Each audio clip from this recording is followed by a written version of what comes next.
Buen día, nosotros somos el grupo número 1 compuesto por Jerónimo Videla, Rodríguez Joaquín, Emiliano Colbún, Juliana Juárez y Juliana Sayot.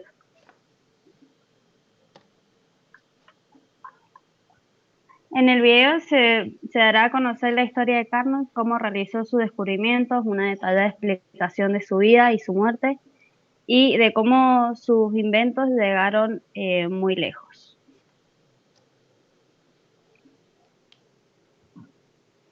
Carnot fue un ingeniero francés que se propuso estudiar los principios científicos del funcionamiento de la máquina de vapor, para lograr la máxima potencia con una máxima eficiencia. Licenciado en la Escuela Politécnica en 1824, publicó su obra Reflexiones sobre la potencia motriz del fuego y sobre las máquinas adecuadas para desarrollar esta potencia, donde se expuso la idea que daría lugar a la segunda ley de la termodinámica. Estos trabajos fueron más tarde reconocidos por Clausius, que fue quien lo difundió, y William Thomson. El principio de Carnot-Clausius permite determinar el máximo rendimiento de una máquina a vapor con función de la temperatura en su fuente fría y en su fuente caliente. Cuando Carnot investiga el elevado rendimiento de la máquina de vapor, se da cuenta que mientras más aumentaba la temperatura y obtenía el vapor, la máquina tenía mayor funcionamiento. Luego de 1824, Carnot no volvió a escribir y su libro fue retomado por Clapeyron, quien constituyó con su nueva representación gráfica para hacer más fácil y comprensible la teoría de Carnot. A partir de entonces influyó Clausius y Thomson, quienes formularon de una manera matemática las bases de la termodinámica. Bien, la definición del ciclo de Carnot. El ciclo de Carnot se define como un proceso cíclico reversible que utiliza un gas perfecto y que consta de dos transformaciones isotérmicas y dos adiabáticas. Vendría siendo un motor ideal. Bien, en el desarrollo del proceso vemos el ciclo del motor de Carnot, que tenemos primeramente una expansión isotérmica del punto CAD, en el cual agregamos calor, pero como nos dice el nombre, una expansión que no modifica la temperatura.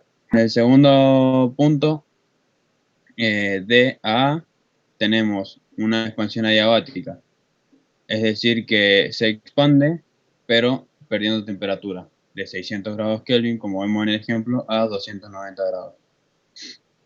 Desde el punto A a B, que es la tercera etapa, tenemos una compresión isotérmica en la cual pierde el calor, como de cierta forma abrimos la escotilla y pierde calor, pero a temperatura constante. Cuando llega al punto BC, que es la última etapa del ciclo, se genera una compresión adiabática en la que, sin modificar el calor, hay un aumento de temperatura para comenzar el ciclo nuevamente. Entropía del ciclo.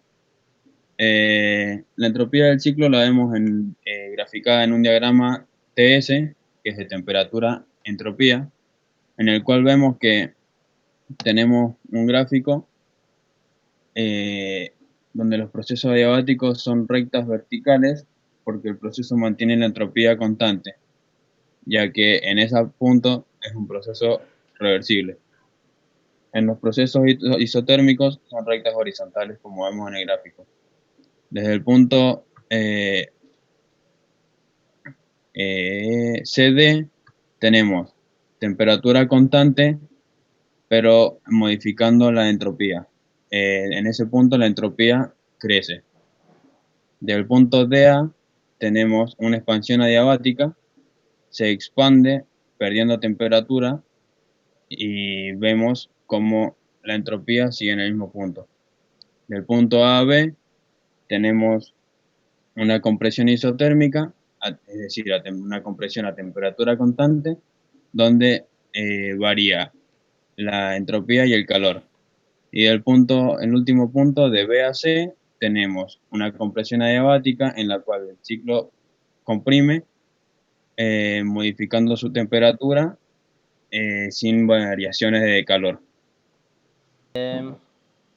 Bueno, el rendimiento. El rendimiento en una máquina térmica es cuán eficiente nos va a resultar esta máquina.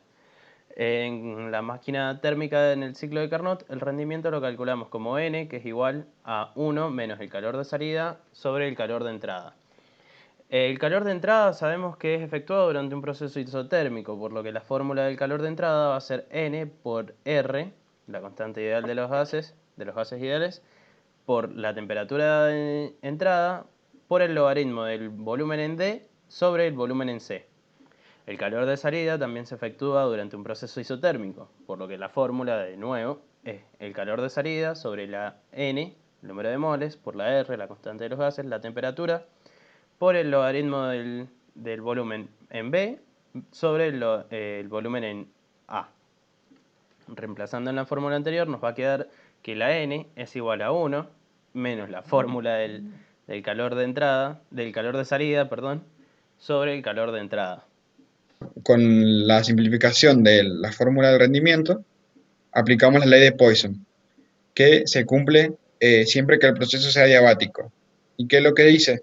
Que la temperatura por el volumen en un cierto punto elevado al coeficiente diabático a menos 1 es igual a la temperatura por el volumen en otro punto cualquiera, siempre que el proceso sea diabático, elevado a la menos 1. Bien, entonces aplicamos estas fórmulas con los puntos que nosotros teníamos en la gráfica anterior y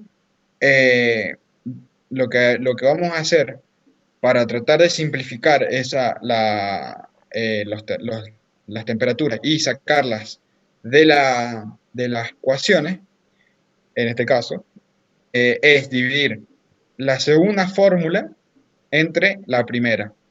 Cuando nosotros hacemos eso, se nos simplifica la temperatura final de salida, perdón, y se nos simplifica la temperatura de entrada. Y nos queda, y se nos simplifican los exponentes. Al hacer esto nos queda que el volumen D sobre el volumen A va a ser igual al volumen C sobre el volumen B. Bien, lo que nosotros queremos hacer es que la razón entre esos volúmenes, es decir, entre la razón entre esos volúmenes sea igual a la razón entre los volúmenes que tenemos al final de la diapositiva, o acá abajo, que es el calor de salida, que es BA, el volumen A sobre volumen B, y el calor de entrada, que es volumen D sobre volumen C. Pero como vemos arriba en la diapositiva, no tenemos esas razones, las tenemos dadas vueltas. Entonces, volvemos a hacer un despeje, multiplicamos en ambos términos por volumen A y dividimos en ambos términos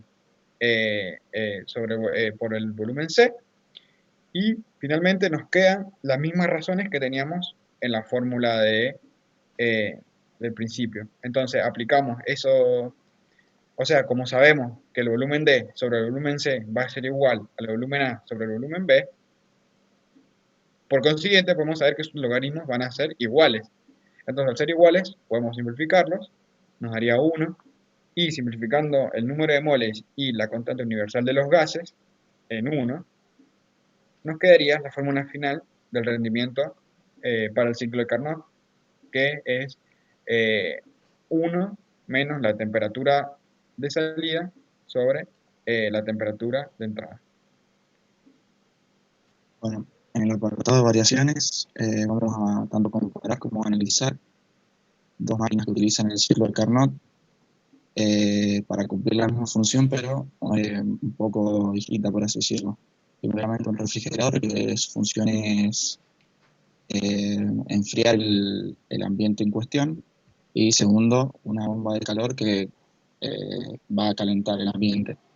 Esto se puede lograr porque el ciclo de Carnot es un ciclo reversible, por tanto se puede tanto extraer como integrar calor, y porque las máquinas emplean un sistema que les brinde trabajo, que en este caso es un compresor.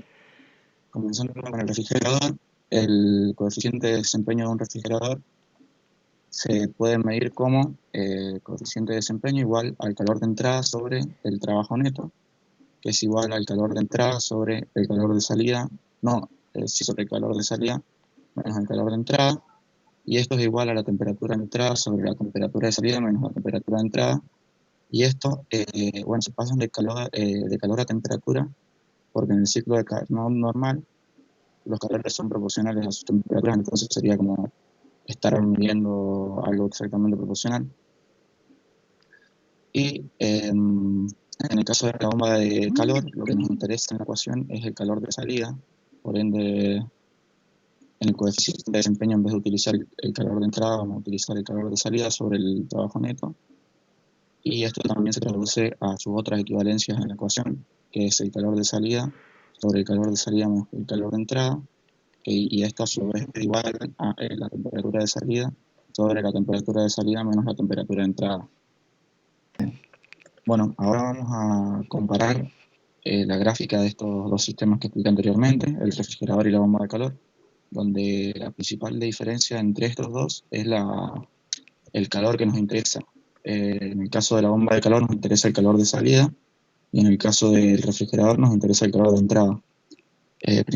Bueno, vamos a comenzar por el lado izquierdo, que es el refrigerador, en donde el gas sale del compresor a una temperatura caliente, y al pasar por el condensador se enfría, y luego pasa por la válvula de expansión donde se enfría aún más, hasta llegar a su punto máximo, por así decirlo, el punto máximo de refrigeración, y luego ingresa calor por el evaporador, lo que hace que se caliente el gas que ya estaba enfriado, y va a esa temperatura hasta el compresor, donde se repite el ciclo y vuelve a comenzar con el gas caliente, y bueno, pasa por el condensador de nuevo, la válvula de expansión, el evaporador, y así sucesivamente. Y en el ciclo de calefacción podemos ver que, a diferencia del ciclo de refrigeración, lo que está en el exterior es el evaporador y no el condensador. Entonces, en este caso, el gas comienza del compresor, al igual que en el anterior, y se dirige hacia el condensador, pero esta vez se dirige al interior, que es donde está el condensador. Entonces, el aire comienza en su máxima temperatura, llega al condensador donde se enfría y libera calor, y pasa por la válvula de expansión donde vuelve a liberar calor y vuelve a enfriarse, y en el evaporador ingresa calor al sistema y el gas se calienta, y vuelve al compresor donde el gas, bueno, el ciclo se perpetúa y vuelve a comenzar. Las aplicaciones, el ciclo no posee muchas aplicaciones en realidad, porque hemos visto que tiene bastantes desventajas malas. Una de sus aplicaciones es el refrigerador.